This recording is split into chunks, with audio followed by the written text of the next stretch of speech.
Fils de Dieu, Jésus, Fils de Dieu, est rempli. Nous prenons nos Bibles dans 2 Pierre chapitre 1. Nous lisons du verset 16 à 18.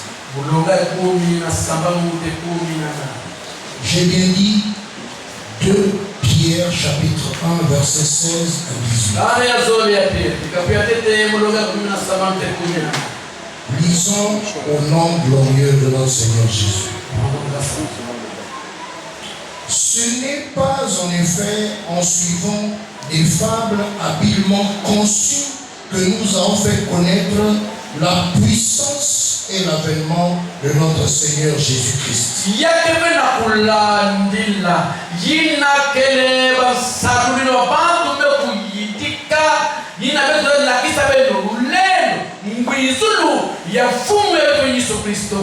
Mais c'est comme ayant vu sa majesté de nos propres yeux.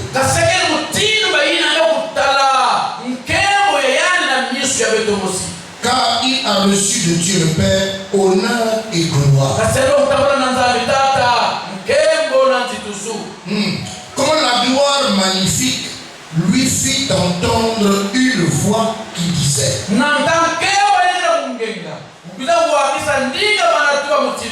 celui-ci est mon fils bien-aimé, en qui j'ai mis toute mon affection.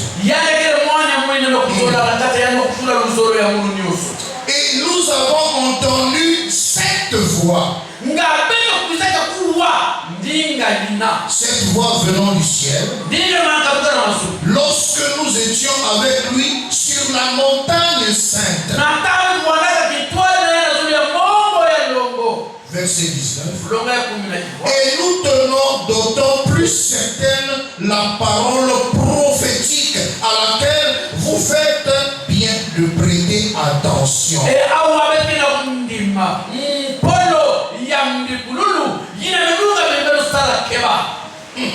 Comme une lampe qui brille dans un lieu obscur, jusqu'à ce que le jour vienne apparaître et que l'étoile du matin se lève dans vos cœurs.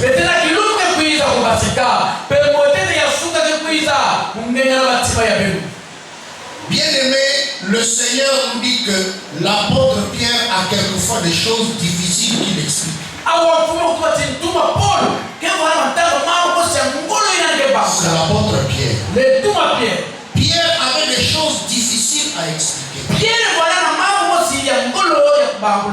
Eux, avec tous les autres apôtres, ont vu Jésus accomplir des miracles. Les apôtres étaient témoins de beaucoup de choses et ils ont entendu beaucoup de choses.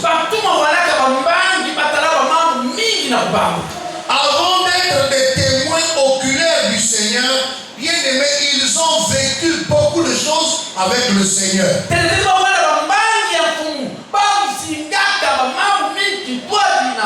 Mais tout ça là n'a représenté rien dans la vie de l'apôtre Pierre. Il y a un événement qui a marqué sa vie dont il parle dans ce verset. Dans toute la vie de l'apôtre Pierre, tout le temps qu'il accompagnait le Seigneur, pendant tous les miracles que le Seigneur accomplit, toutes les paroles qu'il entendait, l'apôtre Pierre parle d'un événement qu'ils ont vécu réellement et qui a bouleversé sa vie.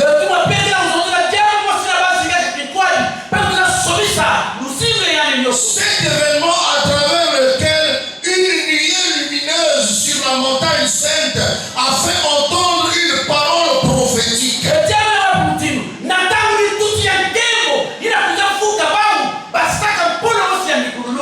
lui invite les chrétiens à faire attention à cette parole prophétique.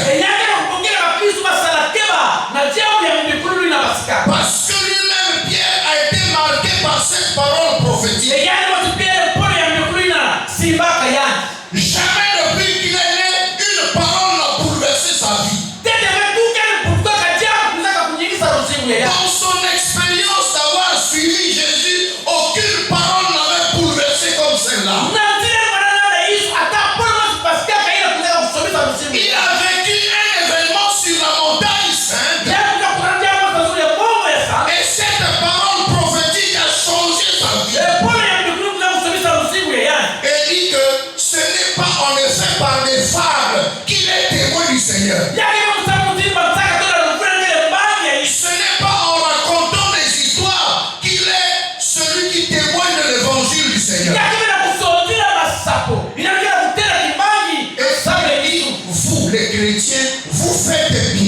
de prêter toute votre attention sur cette parole prophétique. Cette parole prophétique déclenche la levée de l'étoile du matin dans nos cœurs.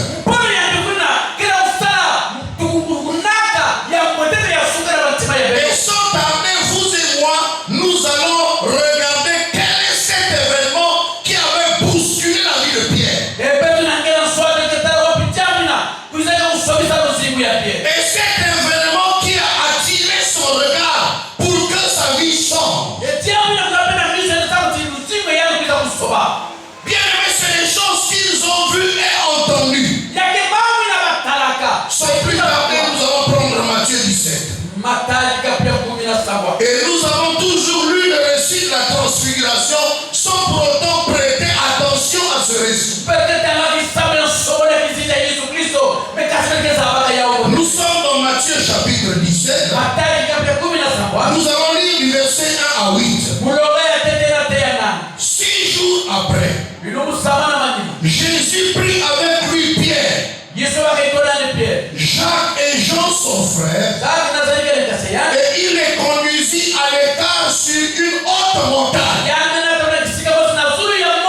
La première question que tu dois te poser, il avait 12 disciples. Ils n'ont choisi que 3 qu'on appelle les colonnes.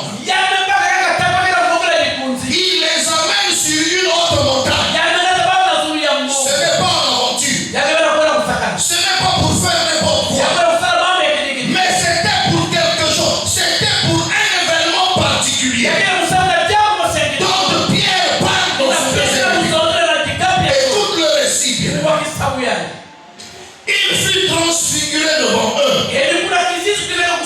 Son visage resplendit comme le soleil. Et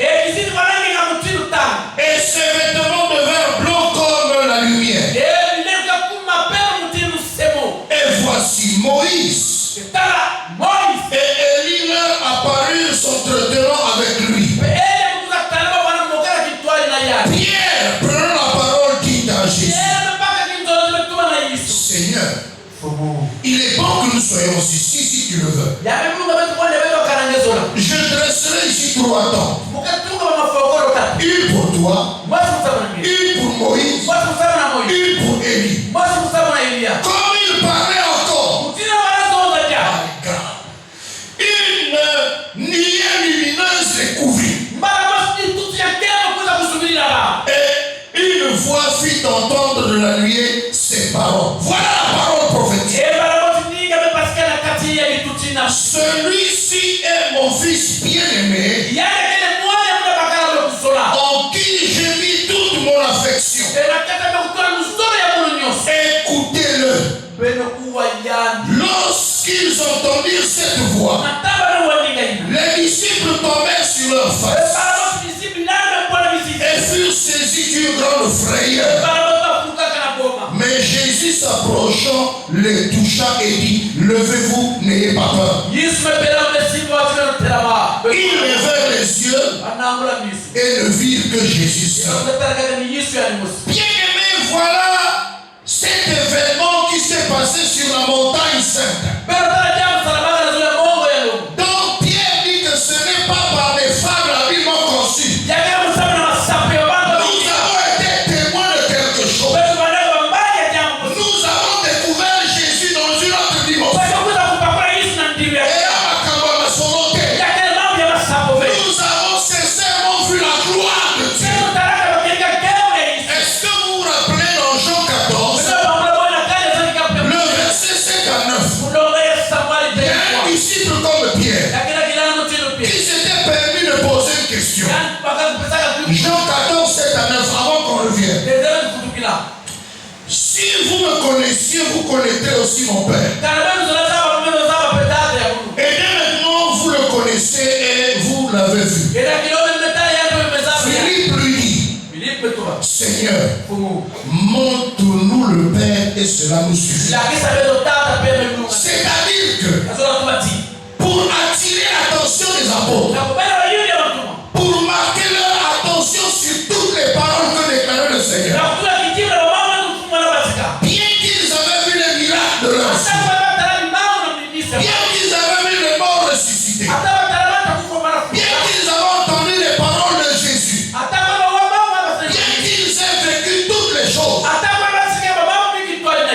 Je disais, oh, tout ça c'est naturel. Il n'y a rien d'extraordinaire.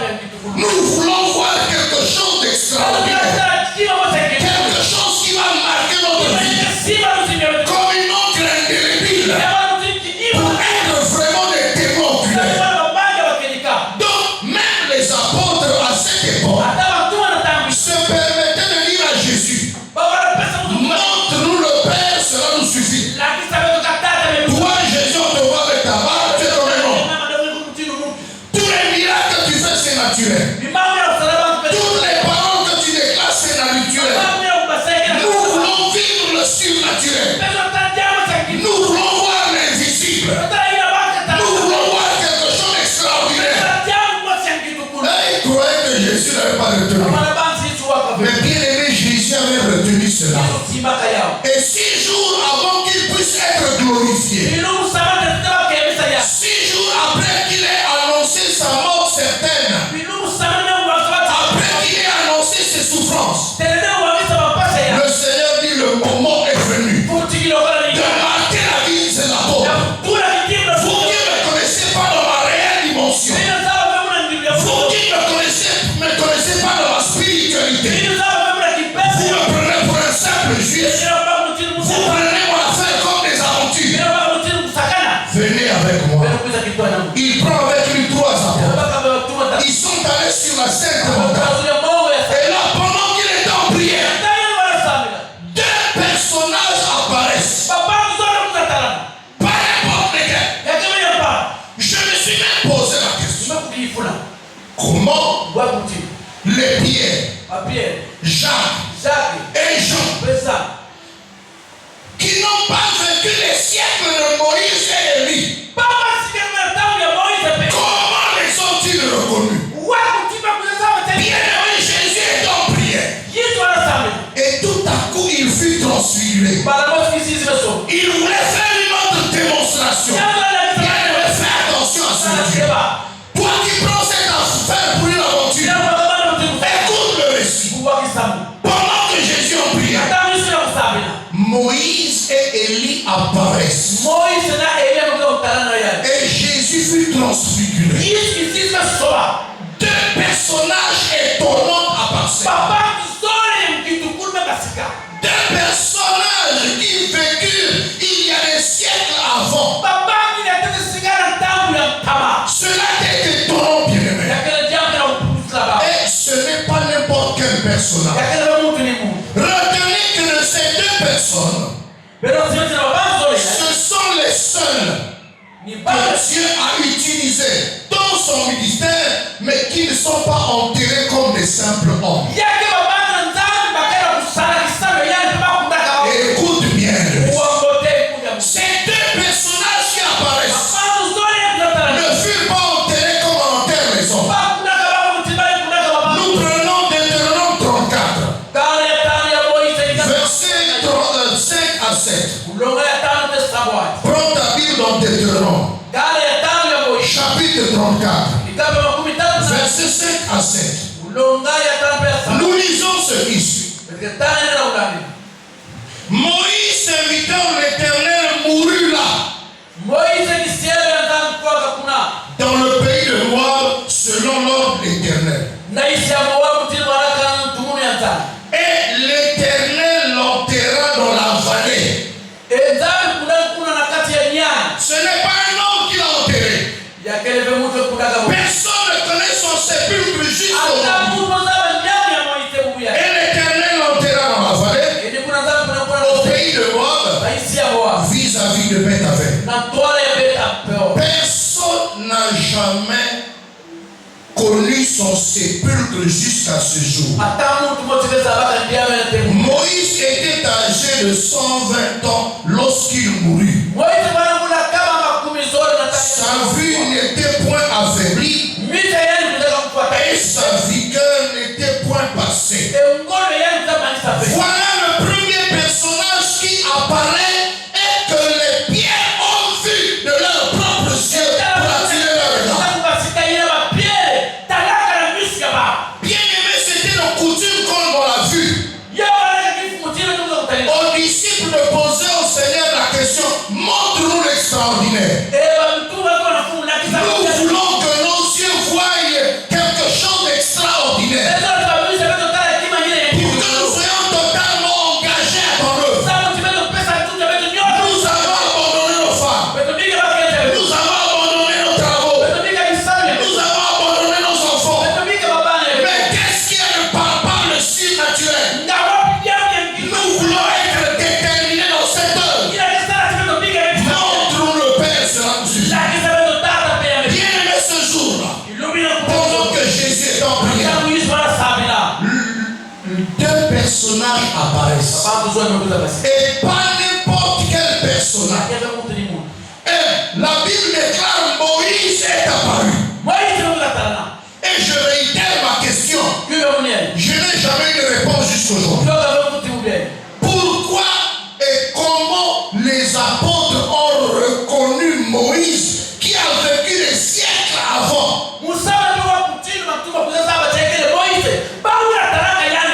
Si Dieu faisait cet exercice aujourd'hui, de faire apparaître Moïse, est-ce que tu le reconnaîtras? Scientifiquement parlant, naturellement parlant, il aura quel âge? Est-ce que tu le reconnaîtras? Bien-aimé, ne prends pas l'œuvre de Dieu à la légère.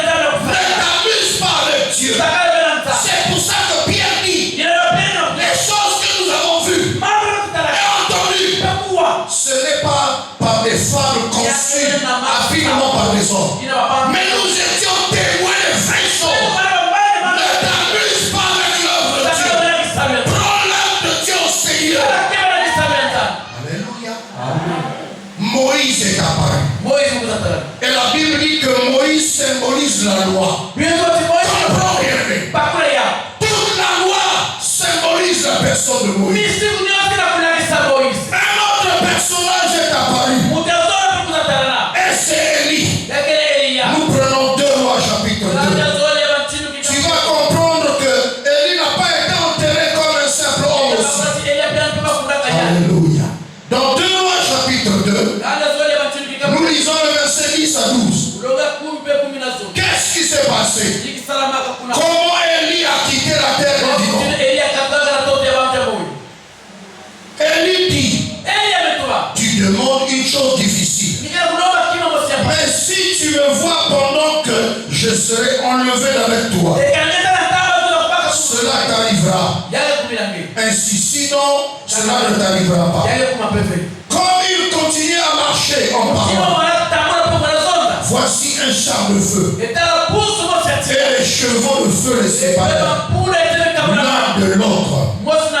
Et Élie monta au ciel dans un tourbillon. Élisée regardait et criait, mon père, char d'Israël et sa cavalerie. Et il ne le vit plus. Saisissant alors ses vêtements, il les déchira en 2 morceaux. Bien aimé, jusqu'à ce jour, personne ne connaît le sépulcre de cet homme. Personne ne peut vous montrer là où il a été enterré. Bien aimé, voilà la démonstration que Pierre a vu sur la montagne. Ils n'ont pas vu n'importe quoi. Et là, le personnage d'Élie représente les prophètes. Nous avons ici la démonstration des prophètes et la loi. Alléluia. Bien-aimé, pendant qu'il regardait ce spectacle étonnant, la gloire de Dieu était descendue sur la montagne. Ils n'ont plus reconnu Jésus dans sa forme pareille. Qu'est-ce que la transfiguration? La transfiguration est un changement extraordinaire en une autre forme. La transfiguration, c'est le changement extraordinaire dans l'aspect du visage de Jésus et ses vêtements dans un resplendissement pareil à la lumière du soleil. Ce changement d'une blancheur éblouissante et d'un rayonnement émanant de l'être transfiguré.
Dieu. Avant de continuer cet enseignement, dans le texte de 2 Corinthiens, chapitre 12, le verset 1 à 5, il y a un autre serviteur de Dieu aussi sérieux dans l'œuvre de Dieu,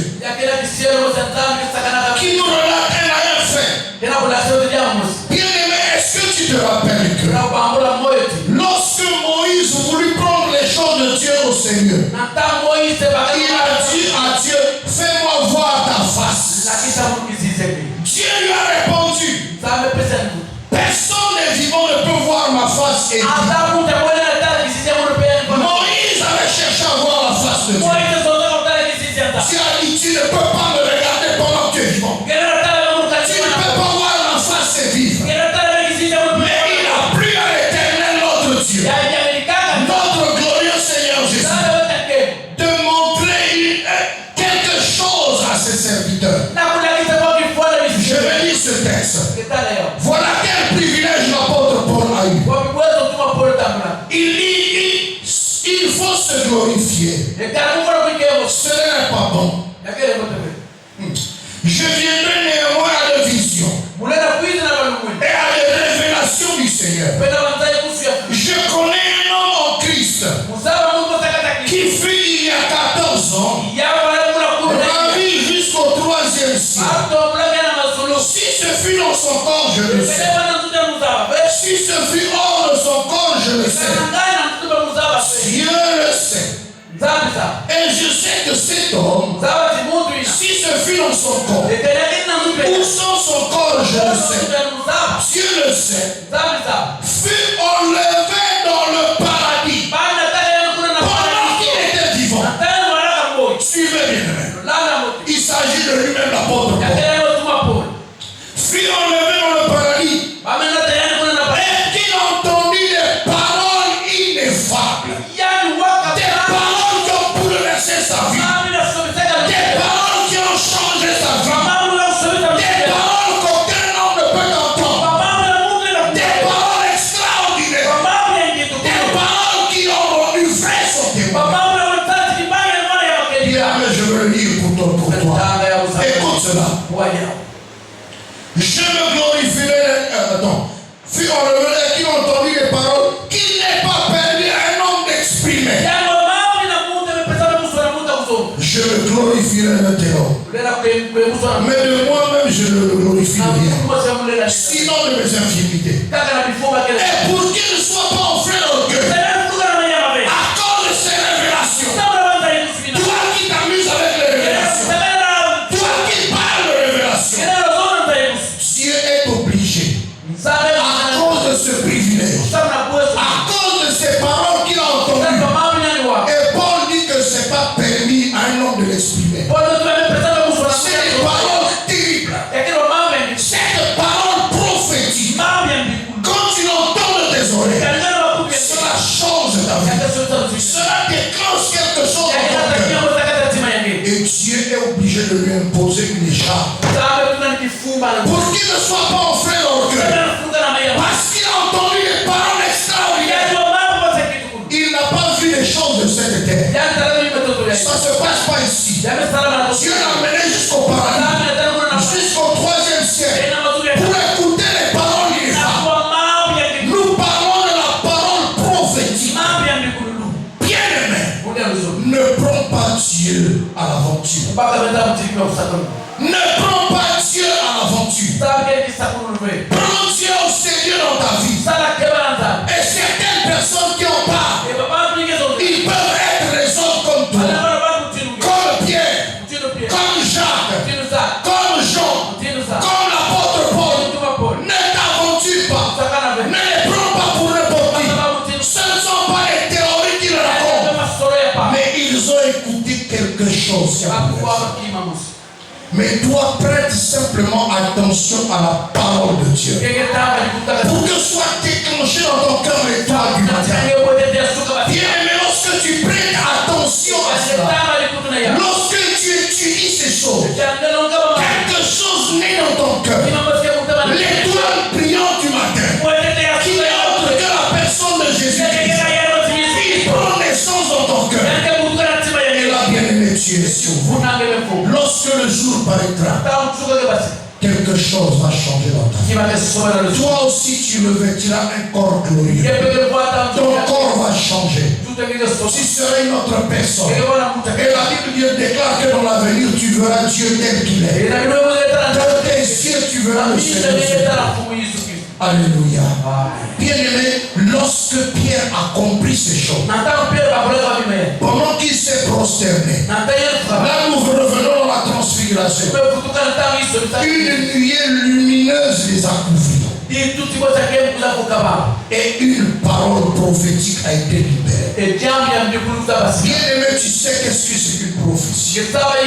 Une prophétie peut être déclarée par un frère ou une sœur. Dieu parle par un frère et une sœur.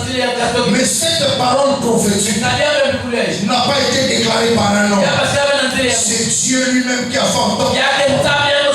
Il dit celui-ci que vous avez vu, pour attirer vos regards, vous avez vu la réelle identité de Jésus. Vous l'avez vu dans sa gloire. Ce n'est pas le Jésus que vous négligez. Humainement parlant, mais il est Dieu. Ne prends pas l'aventure, l'œuvre de Dieu. La voix dit, celui-ci est mon fils en qui j'ai mis toute mon affection. Écoutez-le. Écoute le Seigneur. Quand Dieu te parle, écoute-le. Ne méprise pas la parole de Dieu. Prête attention à cet événement. Mon problème ce matin, c'est de communiquer cette parole. Et le thème de la prédication de ce matin, c'est la parole prophétique qui fait lever le toit du matin dans nos cœurs. La parole prophétique qui fait lever le toit du matin dans nos cœurs. Et pendant que Pierre et les autres se sont prosternés, ils ont compris la divinité de Christ. Et pendant que la nuée s'est retirée, le Seigneur les a touchés à dire, n'ayez pas peur. Je vous ai fait une petite démonstration de ma personne glorieuse. Et pendant qu'ils se sont relevés, ils l'ont retrouvé bien-aimé. Moïse symbolise la loi. Élie symbolise les prophètes. Et pendant qu'ils descendaient de la montagne, Pierre a maintenant compris. Je vous épargne le détail où Pierre a dit, demeurant ici, je construirai 3 tentes. Une pour Moïse, une pour Élie, une pour toi. Parce que moi je trouve que c'est bien d'être ici. C'est plus la peine de repartir en ville. Mais le Seigneur a dit, le temps n'est pas encore venu. Le temps viendra où tu retrouveras Moïse et Élie. Tu verras David, tu verras Abraham. Tous ces 5 hommes, nous les verrons. Ne manque pas à l'enlèvement. Alléluia. Et pendant qu'il descendait dans la montagne, Pierre regarde Jésus. Il dit, oh, j'ai compris maintenant quelle est l'identité de ces personnes.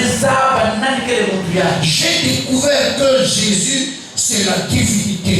Je ne blague plus avec cette personne. Je ne prends plus ses paroles en l'air. Je ne m'amuse plus avec cette personne. Parce qu'il a compris le Seigneur dans sa vie. Et il dit, pourquoi les scribes disent qu'Élie doit venir premièrement?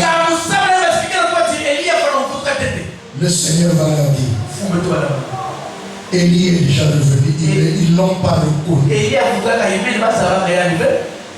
Élie est déjà venu, ils n'ont pas reconnu. Et là, bien aimé, la suite du texte de la transfiguration montre qu'ils ont compris que le Seigneur leur parlait de Jean-Baptiste.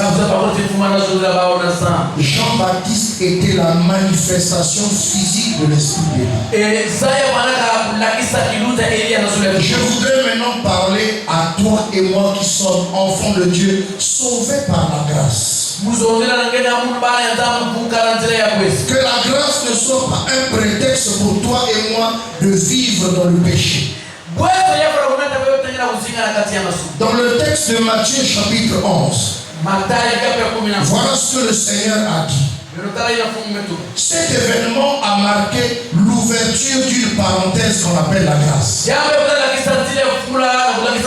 La transfiguration précédait les souffrances et la mort de Jésus sur la croix où devait naître l'Église. Une parenthèse ouverte pour que la grâce entre en activité. Pour que toi et moi qui ne sommes pas d'Israël, nous puissions accéder au salut. Donc ne prends pas le salut à la légère. Dans le texte de Matthieu chapitre 11 verset 12 à 15. Voilà ce que dit le Seigneur. Depuis le temps de Jean-Baptiste jusqu'à présent, le royaume des cieux est forcé. Écoute cela. La parenthèse s'ouvre. La grâce entre en activité. Et le Seigneur dit, depuis le temps de Jean-Baptiste jusqu'à présent, le royaume des cieux est forcé. Ce sont les violents qui sont en part. Car tous les prophètes et la loi ont prophétisé jusqu'à Jean. Et si vous voulez le comprendre, c'est lui qui est l'élu qui devait venir. Que celui qui a des oreilles pour entendre, entend. Bien aimé, une parenthèse est ouverte. Toi et moi qui étions sans Dieu et sans espérance dans le monde, nous avons la voie, l'accès à entrer dans le royaume. Mais analyse un peu la parole du Seigneur. Que le royaume des cieux est forcé depuis l'ouverture de la parenthèse. Tous les prophètes et la loi se sont arrêtés à la transfiguration.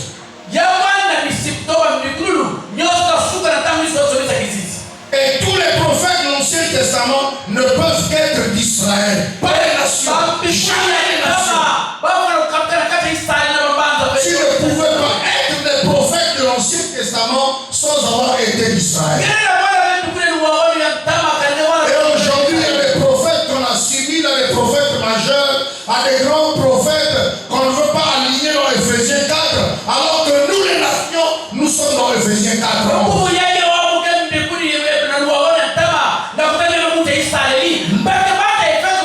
J'en profite pour te poser la question à toi. Si ton prophète n'est pas d'Israël, d'où viens-tu? Si tu crois qu'il n'est pas d'Éphésiens 4, il vient d'où? Parce que Jésus a déclaré que tous les prophètes et la loi se sont arrêtés à Jean le Baptiste. D'où vient-il? Et bien aimé, le Seigneur a déclaré une parole que le royaume des cieux étant forcé, ce sont les violents qui s'en emparent. Il ne s'agit pas de la violence dans la bagarre. Il ne s'agit pas de la violence dans ta nature. Mais il s'agit de la violence dans la vie de prière. Bien aimé, si ta prière est éphémère, si ta prière est superficielle, tu ne peux pas entrer dans le royaume. Toi et moi qui sommes des nations, la parenthèse a été ouverte. Il faut être violent dans la prière pour s'emparer du royaume. Si ta prière est légère, si tu t'amuses avec la vie de prière, tu ne peux pas entrer dans le royaume. Bien aimé, la deuxième activité, c'est la lecture, l'étude, la méditation de la parole. Il faut être violent dans cet exercice. Le Seigneur parle des violents, des gens qui se donnent, qui s'attellent à pratiquer cet exercice. Si tu ne viens que ouvrir ta Bible le dimanche à l'église, tu perds ta temps. Il faut être violent dans cet exercice.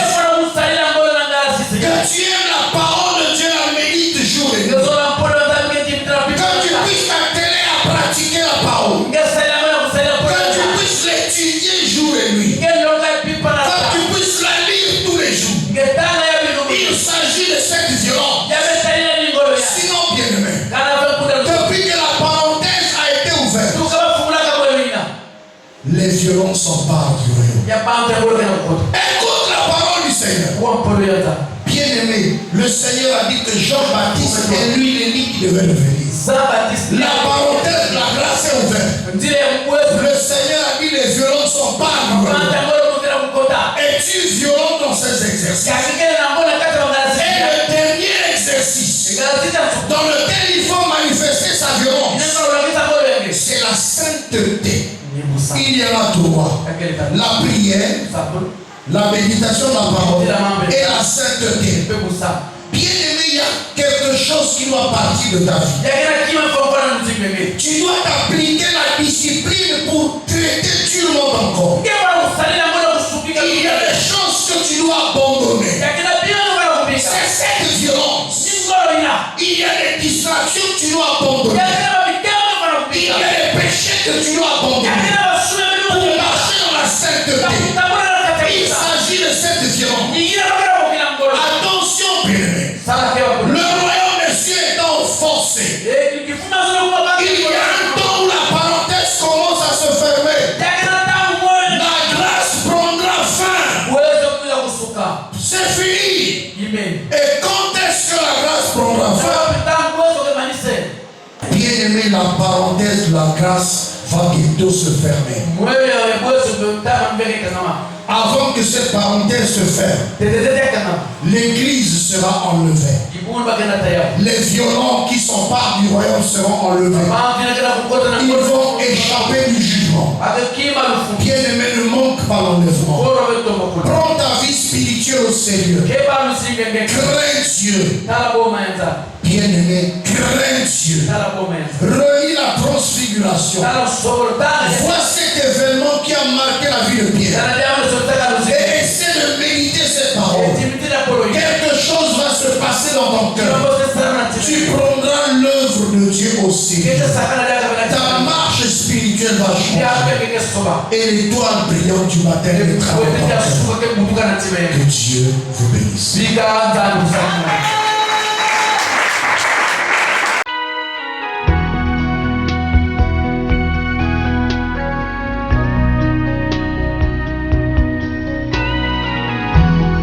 Douce et libre comme l'onde, Oh, bien sûr, il m'offre pardon. guéri, guéri, Jésus, Fils de Dieu, Jésus, Fils de Dieu.